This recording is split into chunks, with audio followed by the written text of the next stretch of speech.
Assalamu alaikum, урматтуу кесиптештерим, урматтуу төрайым. Эми төрайымыбызга да кыйын болуп атат.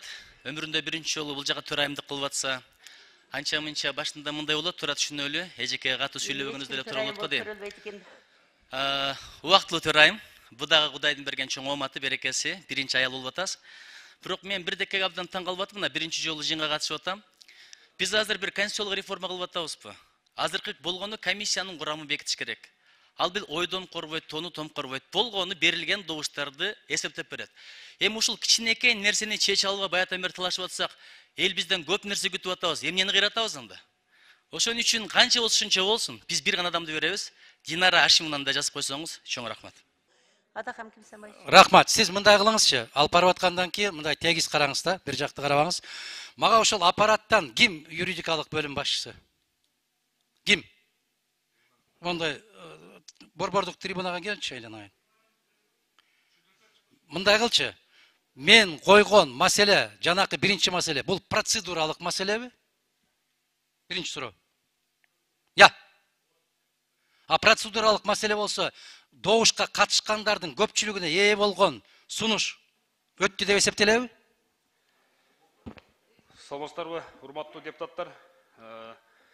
Бүгүнкү күндө иштеп жаткан регламенттин 78-ci беренесинин талаптарына ылайык Жогорку кеңештин жол жоболук маселелер боюнча чечими катышкан депутаттардын санынын көпчүлүгү добуш менен кабыл алынат. Баракелде. Катышты канча киши? 50? 84 катышты. Жок. Ал добуш берүүгө катышкан деп атам. 84 катталды. За макул бергени 30 канча болду? Жигит, 36 болду. жигит, мындай кыл, жигит, мындай кыл. Катышкан добуш берүүгө катышкандардын саны канча болду? 54. 54төн 36сы макул болду. Өттүбү? Я. Стенограмма үчүн үнүңдү чыгарсаң, жигит.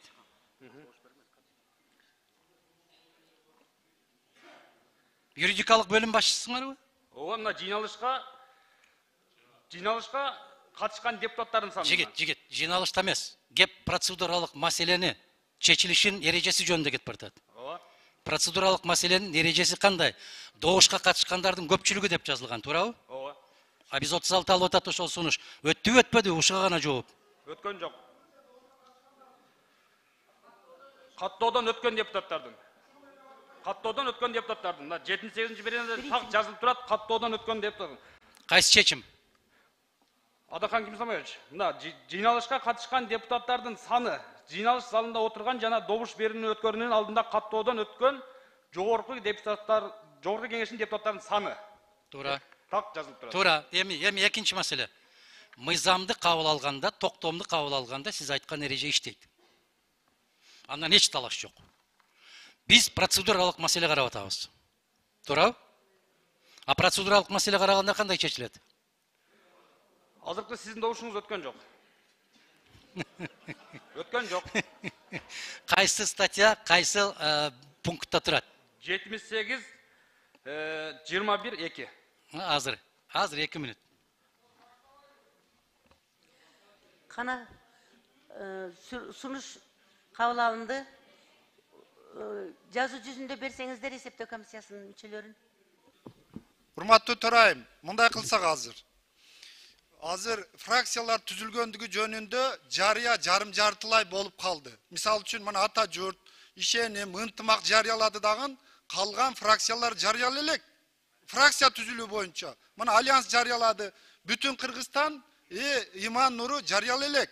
Булар азыр бергенге мыйзамсыз болуп калат. Башта жарыяласын. Мына фракция түзүлдү деп, мына ол ортоңку трибунаданбы, микрофондонбу жарыялагандан кийин анан өздөрүнүн атынан бир мүчөсүнү бере алат. Бул неменин талабы, регламенттин.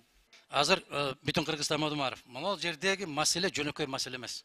Эгерде урматтуу кесиптештер ушул жол менен барып төрага шайланган болсо, төрага 5 жыл бою ийненин учунда отурган болот. Кимде ким конституциялык сотко берген болсо, ал 100% утат. Эмне үчүн? Азыр күчүндө турган мыйзам 10-чу беренени караңыздар.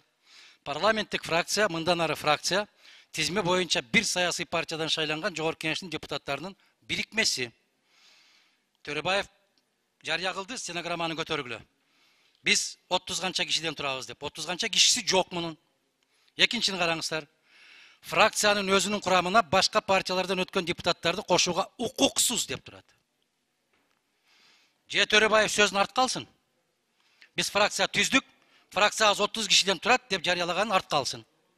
Андан кейін ушул ережеде көрсөтүлгөн боюнча жыйын өткөрүп, протоколун сизге тапшырып, момундай фракция жарыяланды, 15 кишиден турабыз деп кайрадан жарыяласын. Бул менин талабым эмес, урматтуу кесиптештер, бул мыйзамдын талабы. Бул мыйзамды биз алган эмеспиз. Ошол Төрөбаевтар отуруп алган ошол мыйзамды. Мен эмнени талап кылып атам? Мына жерде кандай жазылса, кыйшаюусуз аткарылышы керек деп атам мен.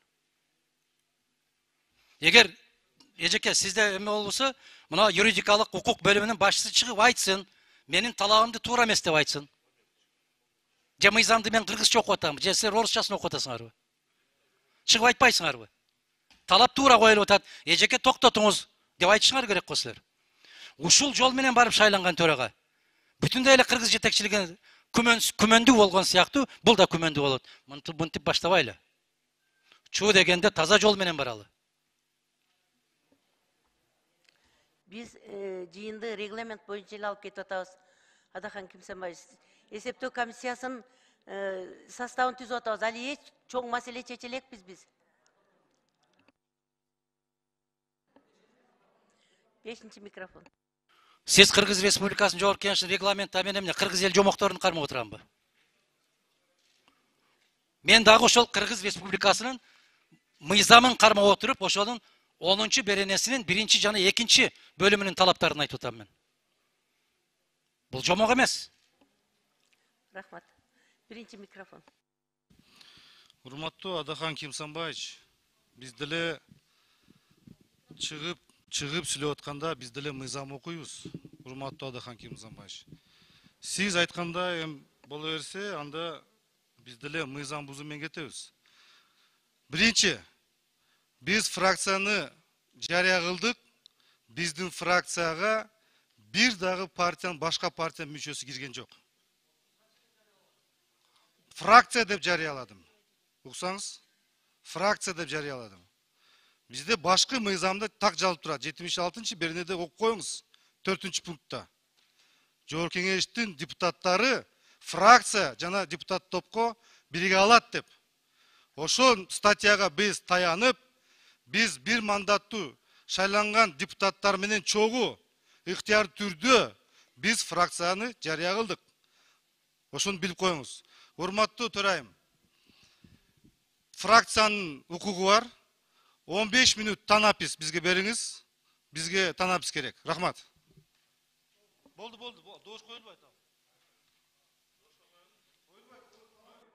2-чи микрофон.